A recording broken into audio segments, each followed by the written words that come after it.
Muy bien, nos ayudamos como otros días de una pequeña presentación.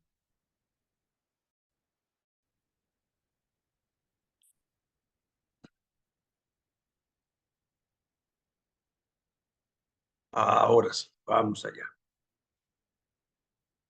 Hoy también es un tema muy complicado porque son muchas cosas en muy poco espacio y peor todavía porque encima son un montón de nombres raros que algunos ni nos suenan, otros nos suenan pero no sabemos dónde están. Pero bueno, la idea es que sepamos que a partir del siglo XV, por un lado, veíamos los temas anteriores, la reducción de la extensión del cristianismo territorialmente por el Islam y por el protestantismo. Y por otro lado, ahora se va a dar una extensión. Cuando la iglesia parece que se moría, veíamos la necesidad de reforma de la iglesia y todos los problemas que tenía. Resulta que el Espíritu Santo demuestra que Él es el que gobierna la iglesia y se extiende por otros lugares donde antes no había podido llegar o había llegado y había vuelto a desaparecer. Y ver un poquito esta idea, ¿no? De cómo se va extendiendo por América. Esto lo veremos ya con más detalle el próximo año, si Dios quiere, cuando veamos un poquito la evangelización de América. Por África, veíamos cómo todo el norte de África cristiano se pierde. Más al sur se va a intentar la evangelización de África, y parte de la evangelización que se hizo de Asia era el Asia cercana a la tierra de Jesús. Recordemos que Jesús no es europeo, Jesús es asiático. La tierra de Jesús es precisamente donde empieza el continente asiático, está cerca a África y está cerca también a Europa. Pero ahora estamos hablando ya de la parte asiática mucho más oriental, la India, la China, el Japón, la Conchinchina, incluso países que si decimos no sabemos ni siquiera dónde están en el mapa. Por eso nos vamos a ayudar un poquito de los mapas.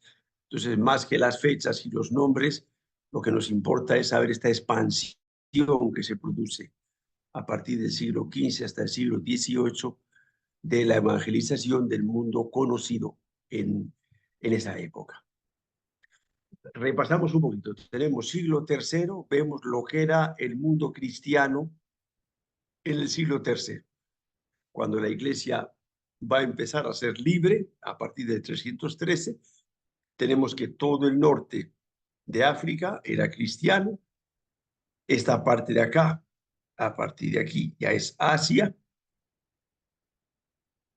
Hasta aquí, Estambul es justo donde termina Asia y empieza Europa, que es la actual Estambul, perdón, antiguamente era Bizancio o Constantinopla. Y luego toda esta parte de lo que se llama Asia Menor, Grecia y estos países de Centro Europa, Italia, España, Galia, Bretaña, Alemania, etcétera, etcétera. Toda esa zona era cristiana prácticamente ya a fines del siglo III. Sin embargo, en el 750 ya habíamos visto en el tema de las cruzadas, muy por encima, no hemos visto mucho del Islam. Se produce la invasión, una invasión rápida del Islam que va conquistando cada vez más espacios alrededor de todo el Mediterráneo. Tenemos aquí el territorio en la época de Mahoma. Después se va extendiendo a esta parte de Egipto, el norte de África, Tierra Santa, toda esta parte de Armenia, de Persia. Después va a prolongar por aquí, por el norte de África, y va a invadir prácticamente toda España, excepto un trocito de Asturias. Veíamos aquí como en la batalla de Poitiers, es donde se frena el avance musulmán. Y bueno, la historia se repite curiosamente. Precisamente los musulmanes pueden entrar fácilmente en España porque España se encuentra dividida. Y de hecho lo que hacen es dividir en dos bandos. Uno de los bandos dice a los musulmanes que entren porque piensa que le van a ayudar a vencer al otro bando. Lo mismo unos siglos después es lo que va a pasar cuando España llega a América. se encuentran el imperio incaico dividido y son unos los que facilitan a los españoles para que ingresen. La historia se repite, ¿sí? Aunque cambien los vestidos o cambien las cosas. Bueno, la cosa es que encontramos una gran avance del el mundo musulmán.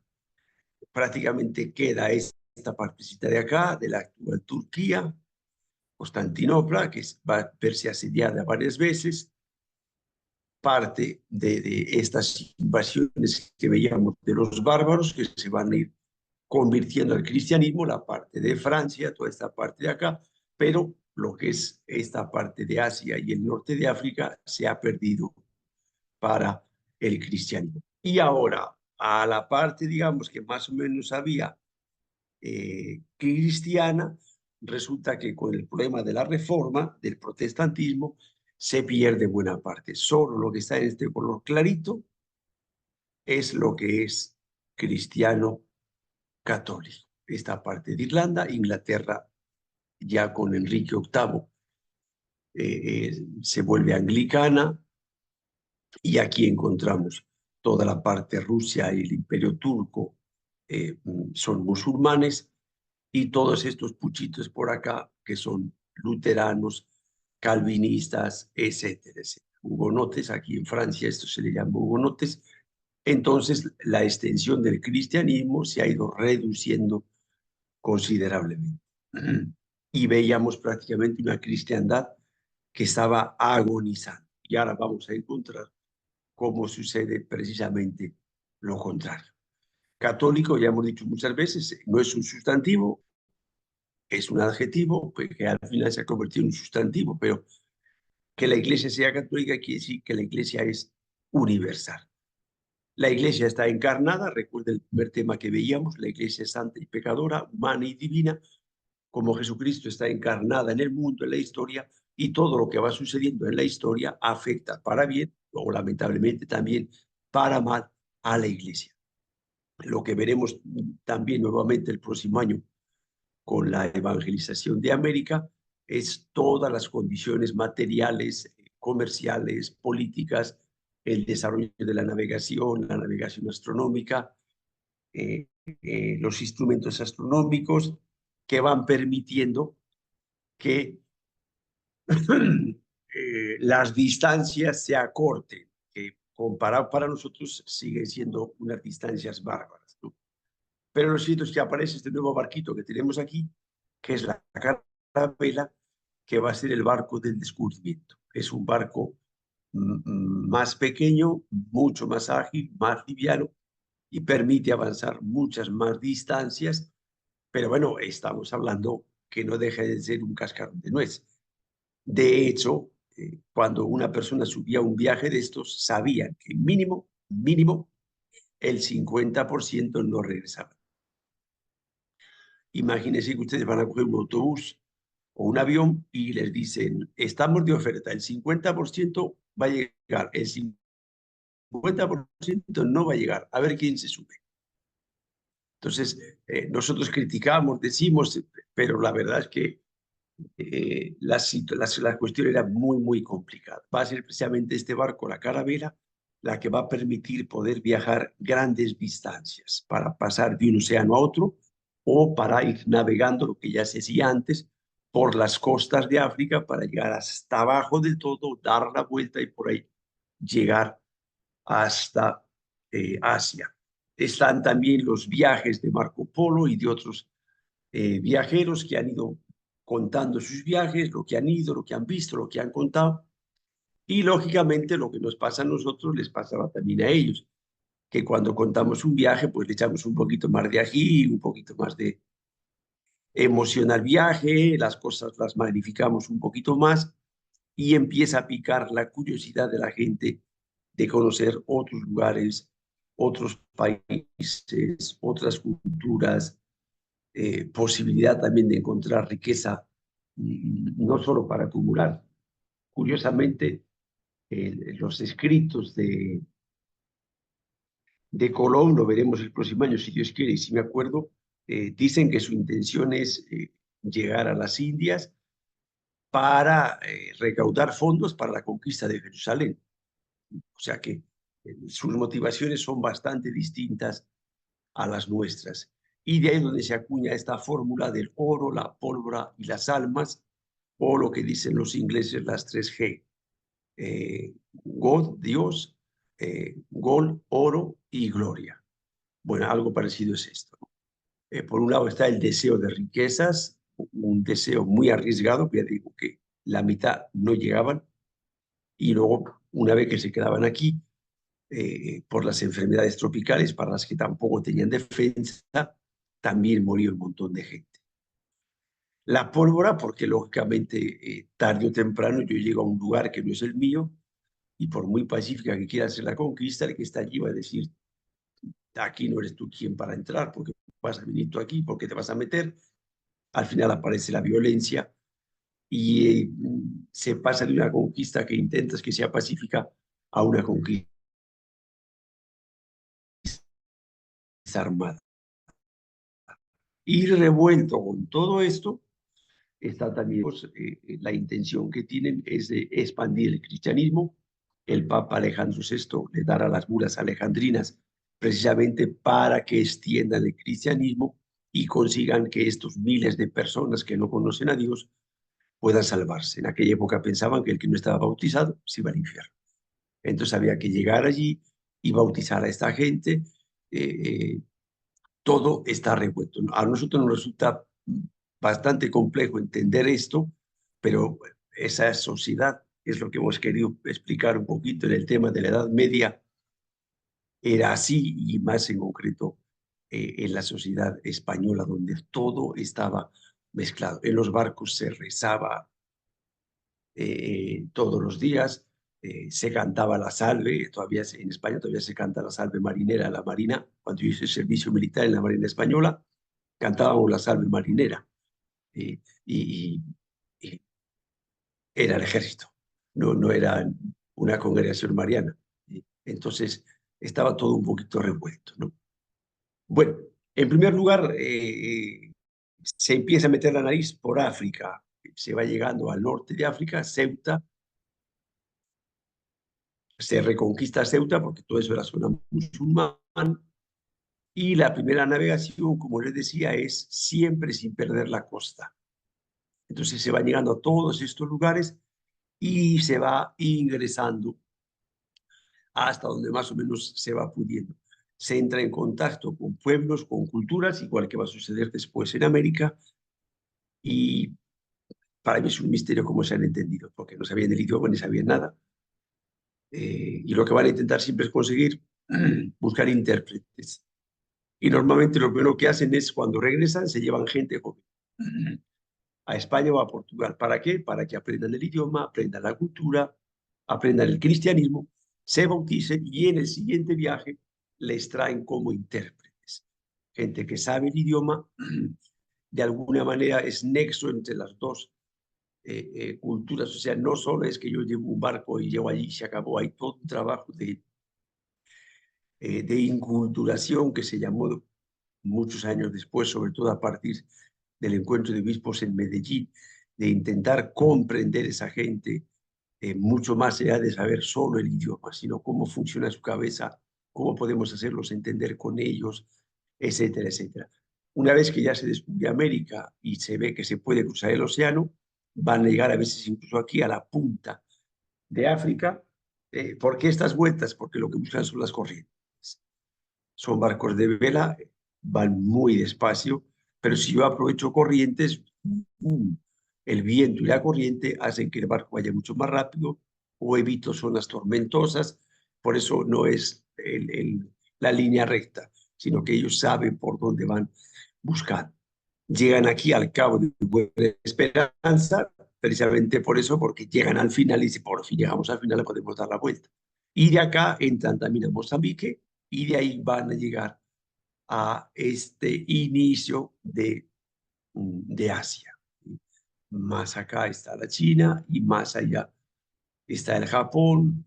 Por toda esta zona de aquí ha estado misionando Japón y a las puertas de la China va a morir Francisco Javier, que lo veremos después. Pero bueno, ahí vamos viendo cómo se va llegando de un lugar a otro y cómo Colón intentaba dar la vuelta por aquí y llegar por el otro lado. Y claro, no le va a salir porque en medio se encontró otra cosa muy grande que era lo que después se va a llamar América.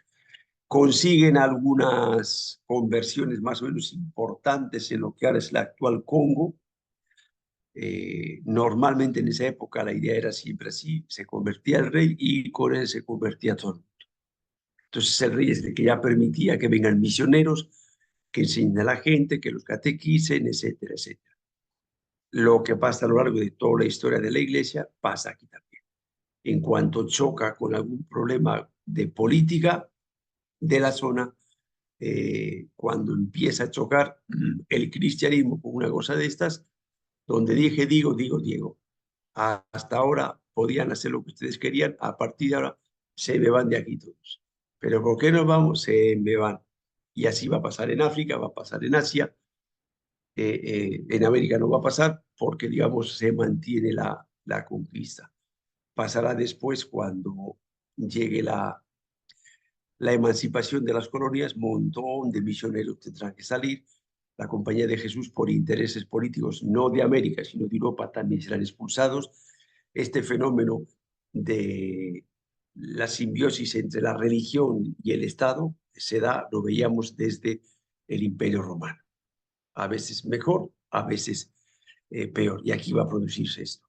Muchas veces por intereses va a pasar en Asia, por intereses de los nobles, ahí van a tener, digamos así, como sus feudos, igual que la Edad Media en España, hay un noble que tiene su feudo, por debilitar el Estado, se arriman al que viene de afuera.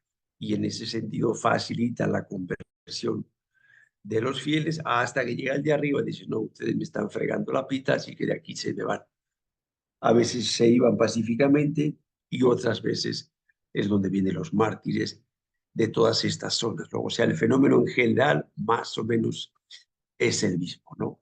Ya digo, los lugares pues nos dan un poquito igual porque son un montón de nombres que no conocemos. 1491, antes de llegar a América, en el Congo se bautiza el rey y hay un primer cristianismo incipiente, más o menos en lo que era la República Democrática del Congo, que está al sur precisamente del río Congo. Los franceses están queriendo meter la cuchara por todos los lados, como en América no pueden, lo que van a hacer es entrar en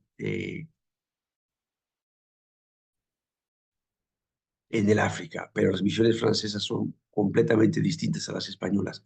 No se mezclan con ellos, no se casan con ellos y lo que pretenden es imponer su ritmo de vida, su manera de entender la vida a su lugar. Y hasta ahora vemos los problemas que hay en el apartheid, en la República de Sudáfrica, montón de, o sea, esa simbiosis que se produce, esa mezcla, ese mestizaje que se produce entre España y América, no se va a producir en, en África, ni con los franceses, con los portugueses algo más, pero no tanto.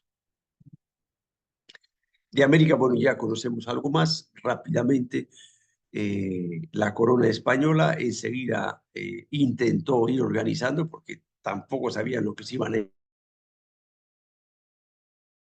encontrar allí, y todo el mundo, Europa, pero sí intentaron crear obispados, buscaron obispos idóneos, de hecho estaba toda, que lo veremos el próximo año, la Casa de la Contratación, la Casa de las Indias, de tal manera que no iba cualquiera a evangelizar a las Indias, no iba cualquier sacerdote ni nombraron a cualquier obispo. Buscaban gente preparada, gente con vocación, que veíamos el tema pasado, que era uno de los problemas de la Iglesia, que buena parte de los obispos, de los cardenales y de algunos papas no tenían nada de vocación. Y de eso encontramos santos, Fray Juan de Zumárraga en México, el de las apariciones de la Virgen de Guadalupe, el arzobispo Loaiza en Lima, y más famoso va a ser todavía después Santo Toribio de Mogrovejo, que es el que va a organizar prácticamente toda la legislación de la Iglesia en América del Sur hasta el año 1899, donde se celebra el Congreso Latinoamericano. En las dos grandes capitales, que van a ser México y Lima, se organizan sínodos. Algunos son sínodos locales, otros son sínodos generales que cogen prácticamente todo el continente sur, y el de México pues coge todo Centroamérica, México y buena parte del sur de los Estados Unidos, y van a intentar ordenar, legislar las cosas. El problema en América va a ser siempre el mismo: las leyes se acatan, pero no se obedecen. Pero hay un esfuerzo por intentar ordenar y organizar las cosas. Lo que decíamos antes de los que iban en barco a estos países, pues lo decimos de los misioneros. Es una demostración de fe y de fuerza. Sabían que la mitad no volvía, que no regresaba nadie, que se quedaban allí, que allí se morían prácticamente la mayoría.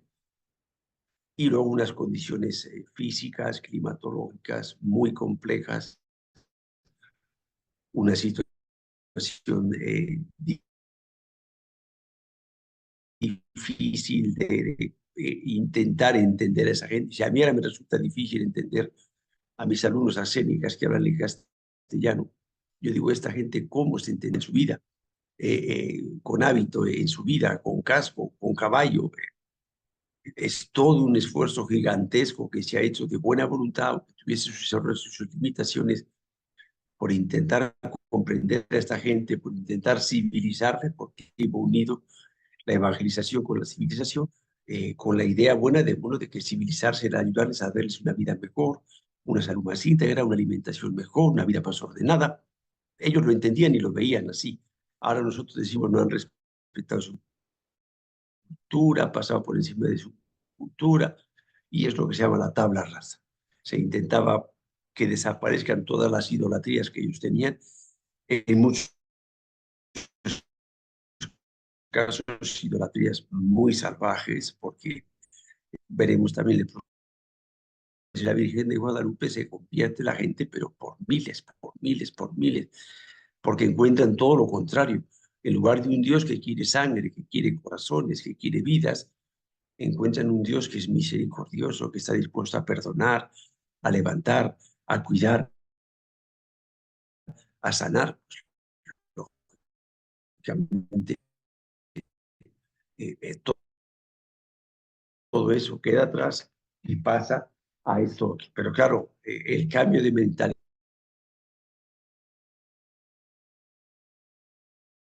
y esfuerzo por conocer las lenguas y las costumbres de la gente. Los primeros textos de etnografía, o sea, de la forma de vida de esta gente, lo van a escribir los misioneros, sin haber estudiado antropología cultural ni nada de eso. Los primeros diccionarios, las primeras gramáticas de todas estas lenguas, con un montón de errores porque no eran lingüistas, pero era ese esfuerzo por intentar comprender la lengua de esta gente y poder hablar con ellos. De hecho, va a suceder, por ejemplo, en, en Perú, el arzobispo Mogrovejo obliga a que toda la persona que llegue al Perú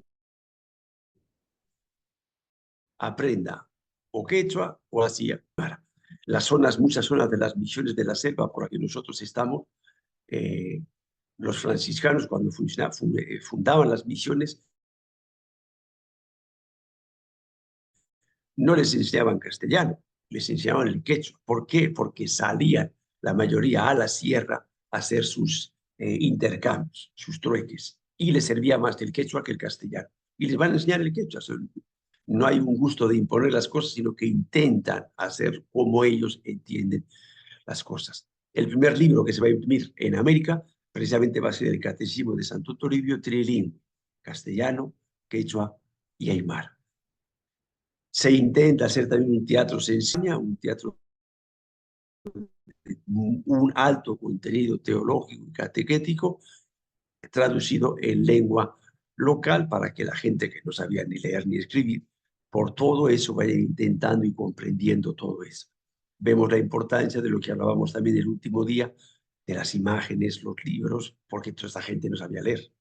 Entonces, a través de las imágenes, los libros, en nuestra zona hablamos el otro día de las cruces de carnaval, es toda una catequesis sobre la pasión, la muerte y la resurrección de Jesucristo. Hay un gran esfuerzo por intentar darse a conocer a esta gente. Y luego están los cronistas. Todo lo que nosotros tenemos es gracias a las crónicas que los frailes en los distintos lugares de América han ido recogiendo de los viajes, del trabajo que se hacía, de las fundaciones, de todo eso. Y por eso de esto es lo que más se sabe. Otro fenómeno importante son las reducciones de los guaraníes. Ahí en el texto tiene una mapa de las principales reducciones, aunque la idea originariamente es de los misioneros franciscanos, pero digamos que las que se van a hacer más famosas, mucho más grandes y más espectaculares, van a ser las reducciones. Toda esta zona que converge entre Paraguay, Uruguay y el sur de Brasil, con unas grandes construcciones, grandes granjas, donde van a cultivar todo tipo de plantas, van a criar todo tipo de animales y precisamente van a ser vistas con ojos ambiciosos por parte de otros, y va a venir el problema con Portugal, que quiere los territorios de las misiones.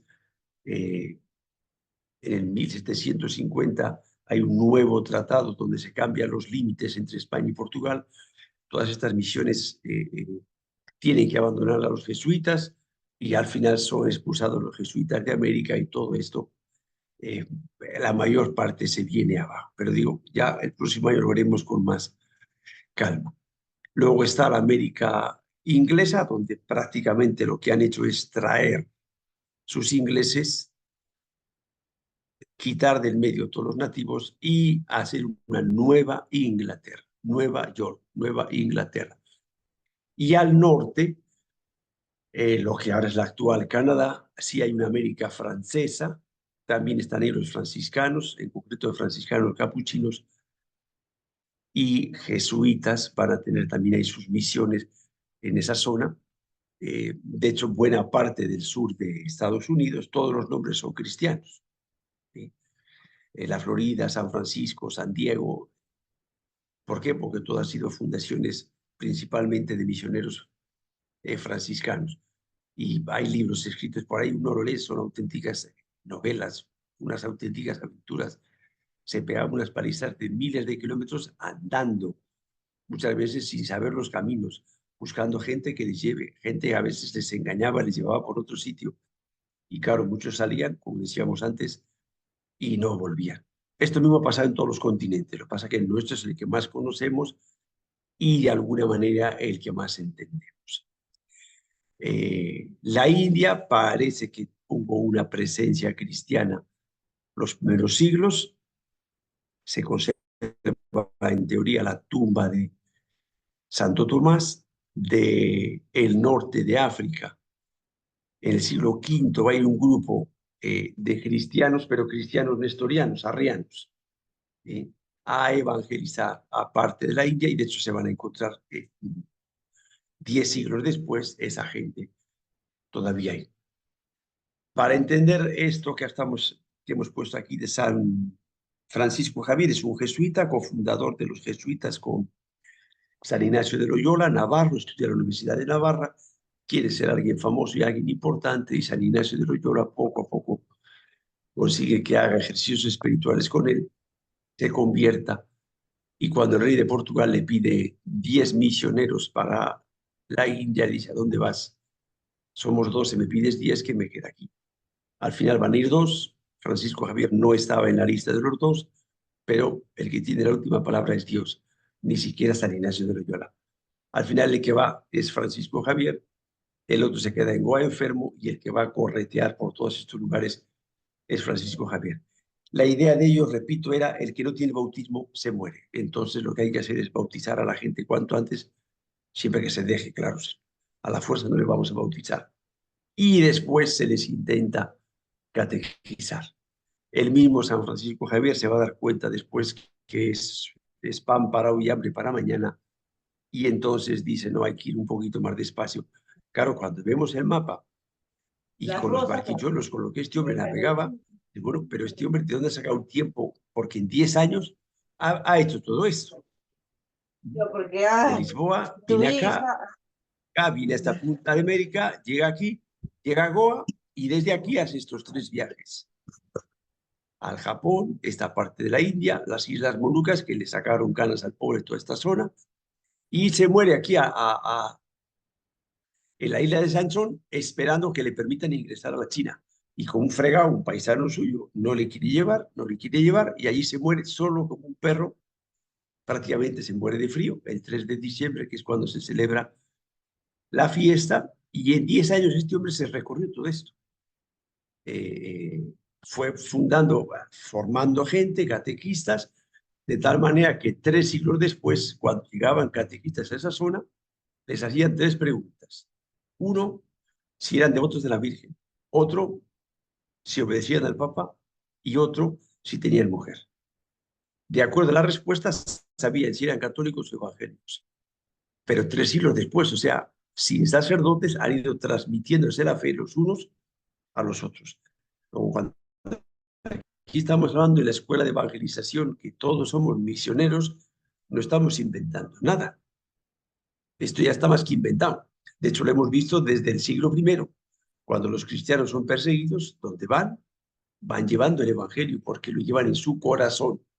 No es una consigna del párroco ni una consigna del obispo. Y en su corazón, eso que ha cambiado sus vidas, lo van llevando a los demás. De rezar antes de dormir, antes de comer, rezar a los enfermos, rezar a los difuntos. Si tendrían algún trocito de la Biblia, que cosa que dudo, y así han seguido siendo cristianos durante siglos. En cuanto llega un sacerdote, todo el mundo quiere que vaya a su casa, quiere que bautice, quiere que le celebre la misa, como eso de la misa que grababan nuestros abuelos, que cosas entrañables. Les van a recibir en muchos lugares, como decíamos antes, ahí en el texto lo van a leer con calma, por cuestiones de política, cuando les convenía los recibían y cuando no les convenía les echaban. El problema es que cuando les iban a echar, decían, pues no nos vamos, pero ¿cómo? Si no te vas te mato. Y hay situaciones muy, muy crueles, porque lo que hacían en algunos casos, sobre todo en el Japón, era apresaban al misionero y torturaban a los cristianos. Porque claro, si tú me torturas a mí, me matas a mí, bueno, pues yo mismo soy. Pero no, yo lo que hago es cogerte a ti y delante de ti hacer sufrir, pero perrería y media. Hay una película que se titula El silencio, que dura 3 horas, muy dura, y está basada en hechos reales. O sea, auténticas barbaridades para que mueran, tarden 4 días en morir, 5 días en morir, cosas horribles. Crucificarles a la orilla del mar, de tal manera que cuando sube la marea les golpea, se pelan de frío, están crucificados. Baja la marea, se secan, les pega el sol y así hasta que se terminan de morir 3, 4 días. Y están los tíos cantando salmos.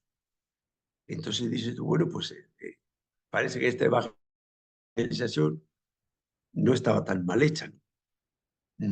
Pero bueno, testimonios de martirios muy, muy edificantes para nosotros, como los de los primeros siglos, y bueno, son iglesias que tienen también sus mártires, como tiene también la nuestra, de América. La única mártir no es Auchita. En toda la zona de la selva central son 72 o 73 franciscanos que han muerto dando su vida. Que se sepa y se esté escrito y esté documentado. Algunos muertos por el río y otros muertos por los nativos.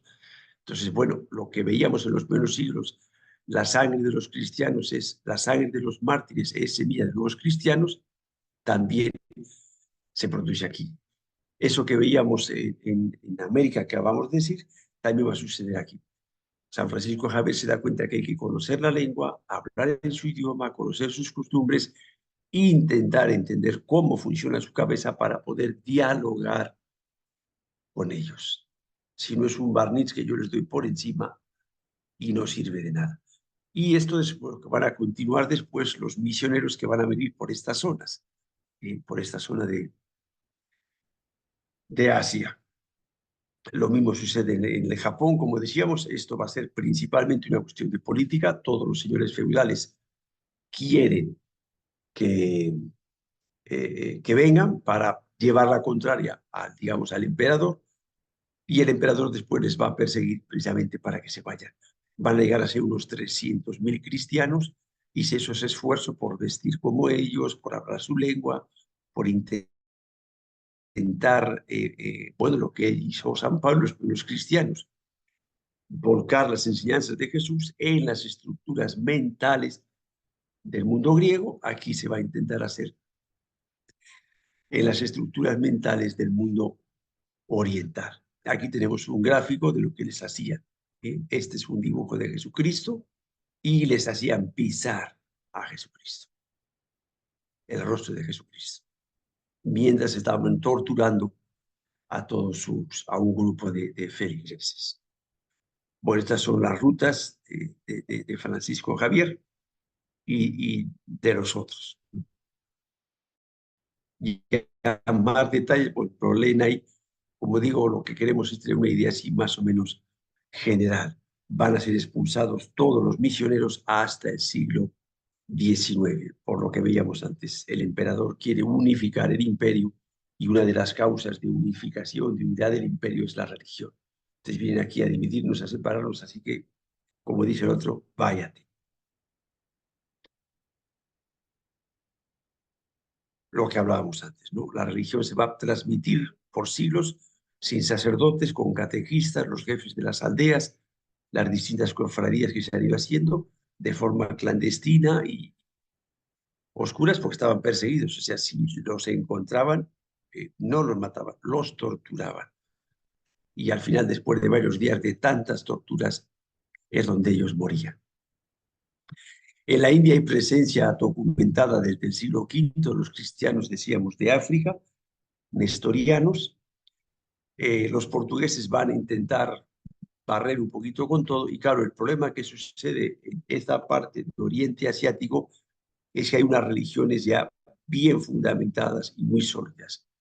No es como sucede en América, que son cultos religiosos relativamente simples, sin mayor desarrollo teológico, excepto pues, lo que pueda pasar en los incas y un poquito los mayas. Pero los demás prácticamente no es una religión muy desarrollada, no tiene contenido teológico desarrollado ni filosófico, entonces es más fácil hacer tabla rasa.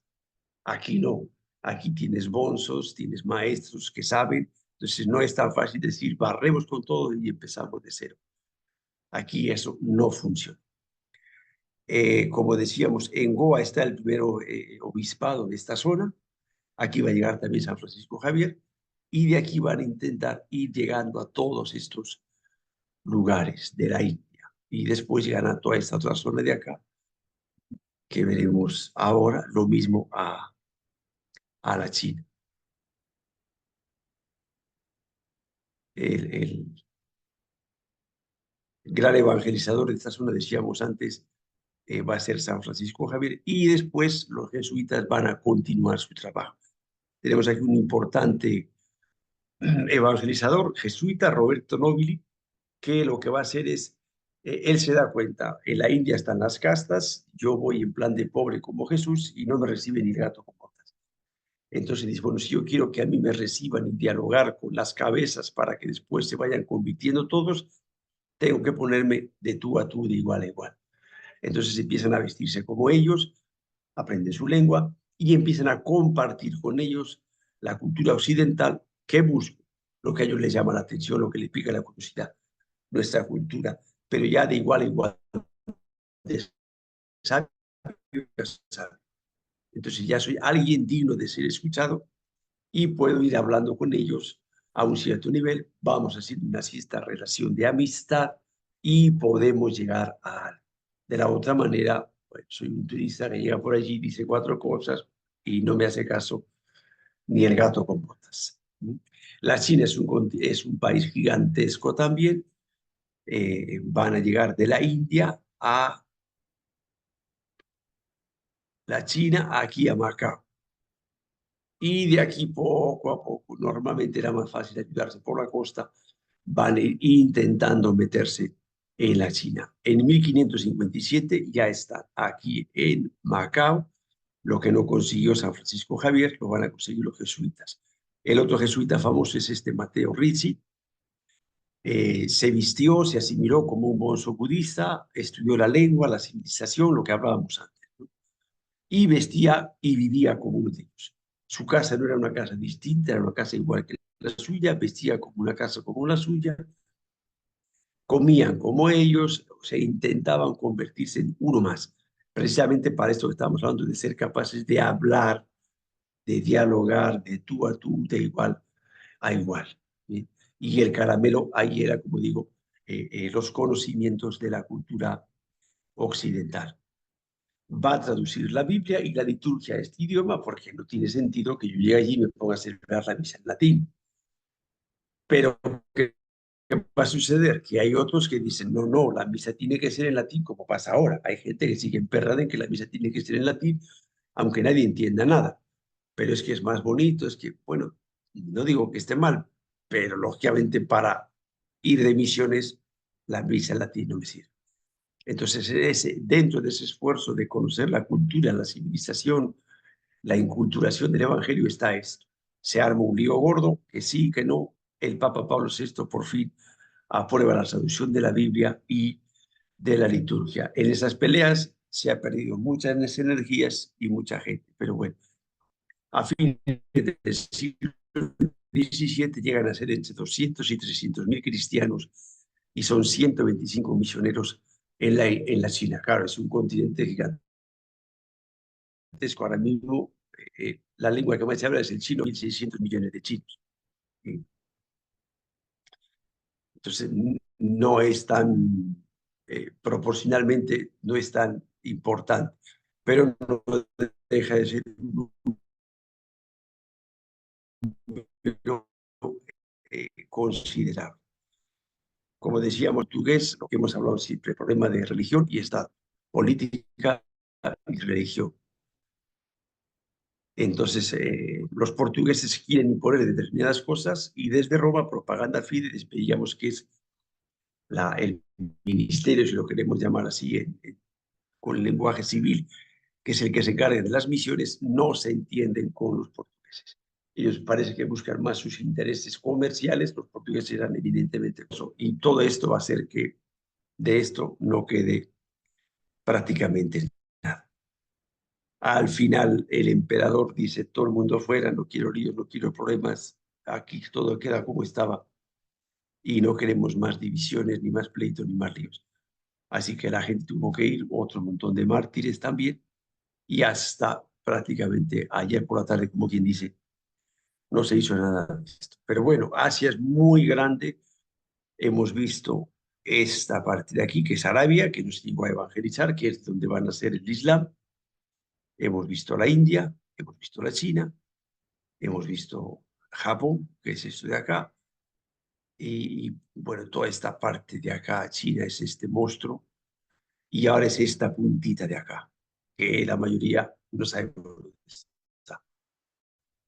Oímos hablar de la Conchinchina y pues nos han mandado a la Conchinchina, nos han mandado a rodar, no sabemos dónde está. Camboya y Xi'an son estos países de aquí.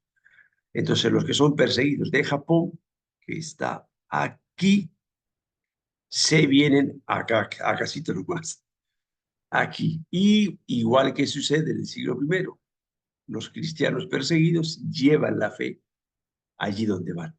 Y entonces ya no es algo precisamente organizado, sino que van llevando la fe. Y ellos son los que van a intentar que vengan misioneros precisamente para poder vivir su fe. Y ya se hace el proceso, ya digamos que se va universalizando. Eh, Se intenta conocer la lengua, se pasa la lengua vietnamita a caracteres latinos para que sea más fácil de comprender y de traducir, y se va haciendo ese esfuerzo que estamos hablando ahora de inculturación, conocer su lengua, conocer su cultura, su mentalidad, para ver cómo enganchamos con ellos, qué es lo que ya ellos tienen de cristiano, lo que se llama las semillas del verbo, y a partir de ahí, en lugar de barrer con todo y empezar de cero, cómo vamos evangelizando a esta gente, cómo vamos dando a conocer el mensaje de Jesucristo. Esto es lo que va a intentar hacer este jesuita Rhodes, que va a buscar lo que hablamos en los anteriores, ir formando catequistas utilizando la cultura y las costumbres locales, y el siguiente paso, que es el paso de madurez de una comunidad cristiana, donde surgen vocaciones a la vida sacerdotal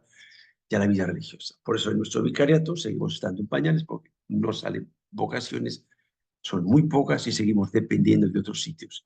Síntoma de madurez misionera es que van surgiendo vocaciones, y es lo que esta gente va a intentar. Y aquí surge la figura de los vicariatos apostólicos. Ya estamos prácticamente en el siglo XIX. Son obispos que no son titulares, no es obispo titular, por ejemplo, aquí de Laos, podemos decir, sino que es obispo titular de una sede del norte de África que ya es musulmán y ya no existe nada. Dependen directamente del Papa, por eso son vicarios del Papa. Entonces reciben el apoyo desde Roma, apoyo económico, apoyo humano. De Roma ve la forma de fortalecer a estas diócesis que no tienen infraestructura suficiente para ser diócesis, no tienen sacerdotes suficientes, no tienen vocaciones suficientes, no tienen parroquias suficientes, no tienen economía suficiente para salir adelante en esto. Entonces Roma lo que hace es ahora todavía, junta ayuda de todo el mundo cristiano y lo va canalizando a estos lugares. Ayuda económica, ayuda humana, ayuda de religiosos, más adelante vendrán también las religiosas, más adelante vendrán los misioneros laicos, como tenemos hasta ahora y hasta en nuestro caso. Nosotros, desde el año 1956, somos el Vicariato Apostólico de San Ramón, que en realidad empezó en el 1900. Antes era territorio de misión que dependía de la diócesis de Tarma. Bueno, pues a partir del siglo XIX aparecen estos vicariatos apostólicos intentando buscar fórmulas para que el cristianismo vaya agarrando cuerpo en estos lugares y no esté siempre dependiendo del extranjero. En Corea, también otra parte de Asia, encontramos una iglesia laica. Son cristianos perseguidos de otros lugares, llegan aquí y ¿dónde van? Llevan el evangelio. Hasta el siglo XVIII van llevando el evangelio principalmente a los letrados, o sea, gente culta, por el trabajo que habíamos visto antes, ¿no? De conocer la lengua, de traer la ciencia occidental, se va compartiendo con ellos, de alguna manera les seduce las enseñanzas cristianas y se convierte. Y se casi 200 años son comunidades cristianas sin sacerdotes. Entre ellos se van transmitiendo la fe, se reúnen, conversan, hablan, dialogan, recuerdan lo que sabían, lo que no sabían. Repito, un ejemplo para nuestras comunidades rurales, comunidades nativas donde el sacerdote no puede llegar. Se buscaba la figura de lo que nosotros llamamos ahora el animador cristiano o el catequista, que era el que convocaba a la comunidad, les hacía orar. Si tenían algún texto de la Biblia chiquitito, pues eso leían hasta que se aprendían de memoria, pero iban viviendo su fe. Y el otro es el Imperio Ruso, que ven que es una monstruosidad. Que esto que está en verde, después se va a extender a toda esta zona de aquí, toda esta zona de acá, esta zona de Kazajistán, esta zona va incluso parte de Polonia, lo que después van a ser la Unión de Repúblicas Socialistas Soviéticas, la URSS. Bueno, en toda esta zona también se intenta evangelizar todos estos lugares, llegando a las partes más complicadas, pues esto que está muy lejos, muy al norte, los fríos son criminales, y este ya es el mar de Bering. De aquí, dando la vuelta, se pasa al norte de Estados Unidos, prácticamente a Alaska. Bueno, se intenta también que el cristianismo se extienda por toda esa zona, que en buena parte ya era oriental, el cristianismo ortodoxo, perdón. Pero toda esa parte de más del este y más hacia el norte no había prácticamente presencia. Se intenta evangelizar toda esa zona. Y colorín colorado, con este cuento se ha acabado por hoy.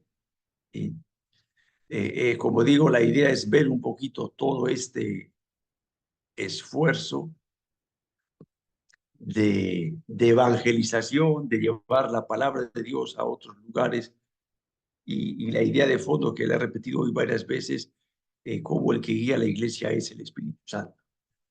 El otro día veíamos prácticamente aquello era un desastre, la iglesia se venía abajo y ahora resulta que por todo lado la iglesia se llena de vitalidad, se extiende, etcétera, etcétera. ¿Qué quiere decir? ¿Que no hay que hacer nada? ¿Que Dios lo va a hacer todo? No. Nosotros hacemos de nuestra parte lo poco que podemos, nuestros 5 panes y nuestros 2 peces, y a veces mal, y a veces el pan torcido y el pan seco, pero hay que ponerlos. Y Dios se encargará del resto, ¿no? Y hemos visto como de la manera más sencilla, por medio de las persecuciones, los fieles laicos eran los que han ido llevando y extendiendo el Evangelio y dando la vida, que es lo que demuestra que una persona realmente es cristiana, ¿no? Si tú estás dispuesto a dar la vida por tu fe, realmente eres cristiano, no porque sepas mucho o tengas un cartón que diga que eres doctor en Biblia, ¿no? De acuerdo, esto sería hasta hoy. Si hay alguna preguntita, animarles que sigan con las autoevaluaciones, prácticamente son la mitad los que las están presentando, pero por lo general están bastante bien todos. Lo cual me alegra, que sí que están leyendo, están trabajando un poquito juntos por parroquias y eso mismo pues, les va a venir bien porque son puntos también que van acumulando, aunque lo importante no es aprobar, pero digamos a todo el mundo le gusta aprobar. Y si es con buena nota, mejor. Esperamos, está bien. Lo que sí está muy verde, yo creo que no más que un trabajo que me han presentado, que está muy bien el trabajo también. No se duerman en los laureles y estén a última hora, padrecito, dame una hora más que se cerró la plataforma, que a las 12:05 de la madrugada estoy subiendo mi trabajo. Avancen con sus trabajitos, no son muy complicados, pero sé que estamos en el Perú. No lo dejen a última hora. Ya saben que la plataforma, no sé qué misterio tiene, se cierra una hora antes de lo previsto. Así que pónganse las pilas. ¿De acuerdo? No sé si hay alguna pregunta aquí en el chat. Padre, buenas noches. Una pregunta. En caso que no logre Sí. subir a la plataforma el trabajo, la tarea, ¿puedo mandarle algún WhatsApp así? Porque yo donde vivo acá en Constitución, la señal es pésima. Entonces no hay buena señal. ¿Cómo podría mandarle mis trabajos si no es por la plataforma?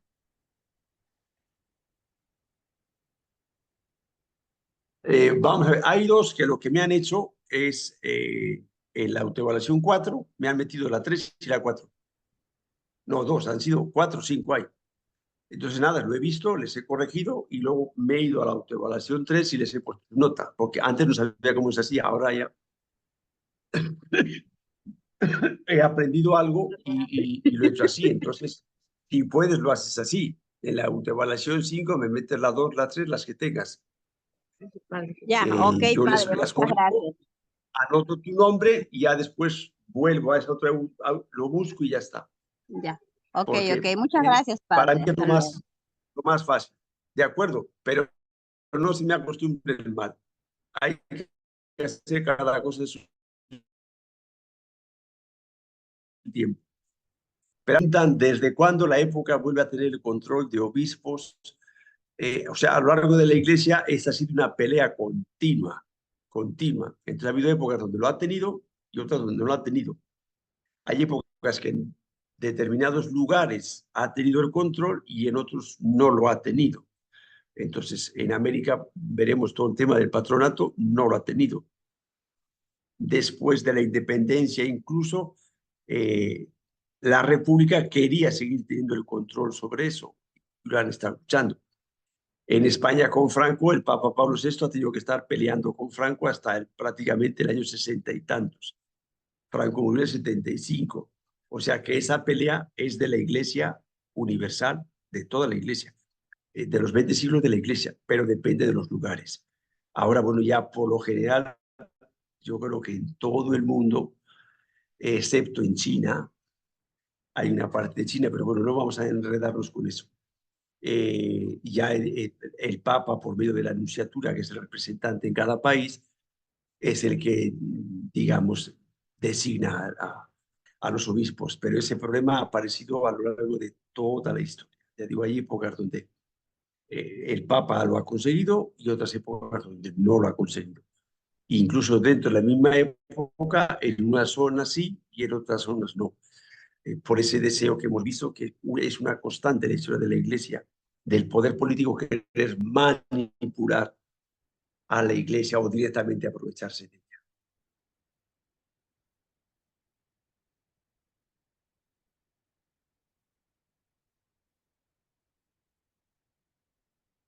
Dice el oro, la pólvora y las almas y las tres Gs.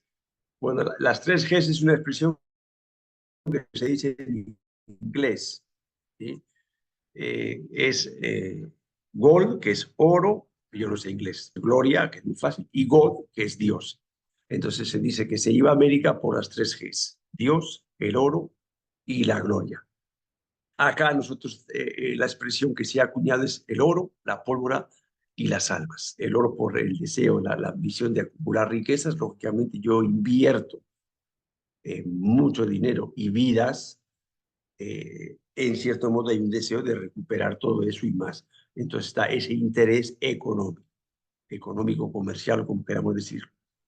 Después decíamos, yo llego a un país que no es el mío y digo, bueno, esto es mío y me lo voy a llevar. Y lógicamente los que están ahí dicen, oye, aguanta, aguanta, aguanta, esto es mío, no es tuyo. Por mucho que tú digas que eres el más guapo del mundo, esto es mío. Y aparece la guerra. Y por eso hablamos de la pólvora. Y las almas, porque dentro de todo esto estaba ese deseo de que esas personas que eran hijos de Dios también se pudiesen salvar. Y entonces también estaba ese deseo de que esta gente pueda conocer a Dios. Claro, se daban cuenta que donde había guerra, el tema religioso se venía abajo, que es lo que pasó claramente en México con el tema de la Virgen de Guadalupe. La Virgen de Guadalupe, lo que sucedió es que todos entendieron que esta mujer es lo que ellos estaban esperando por siglos, porque encarnaba profecías muy antiguas, se abrieron a la religión y se acabaron las matanzas, ¿no? Pero estaba mezclado, ¿no? Entonces, no es que yo he venido aquí a matar a la gente, no he venido a matar a la gente, pero lógicamente toda conquista es así, el que viene quiere llevárselo y el dueño dice, oye, esto es mío, no te lo lleves. Y al final acabamos a tortas, a tiros, y ahí es donde hablan esas tres palabritas, ¿no? Todo está mezclado. Un interés material, un interés espiritual, y en ese sí, en ese confrontación de intereses aparece la pólvora, o sea, aparece la guerra o como lo queramos llamar. Ese es el sentido de las tres partes. Nada, sí, aquí dice lo de la Conchinchina, digo que no es un chiste, ni es sino que sí existe. O sea, el mundo es muy grande y uno piensa que conoce todo hasta que te das cuenta que es más lo que no sabemos que lo que sabemos. Pero sí existe la Conchinchina. ¿De acuerdo? Muy bien, pues nada, seguimos adelante y el próximo lunes, si Dios quiere, nos seguimos viendo y cualquier cosita, pues nos vamos comunicando y vamos aprovechando. Aprovechen a trabajar juntos en parroquias porque yo creo que es lo que más enriquece. Y aparte que se pueden preguntar, hacer cositas y aclarar una duda del texto, esas cositas. ¿De acuerdo? Así que nada, nos vamos a la cama, que mañana hay que madrugar.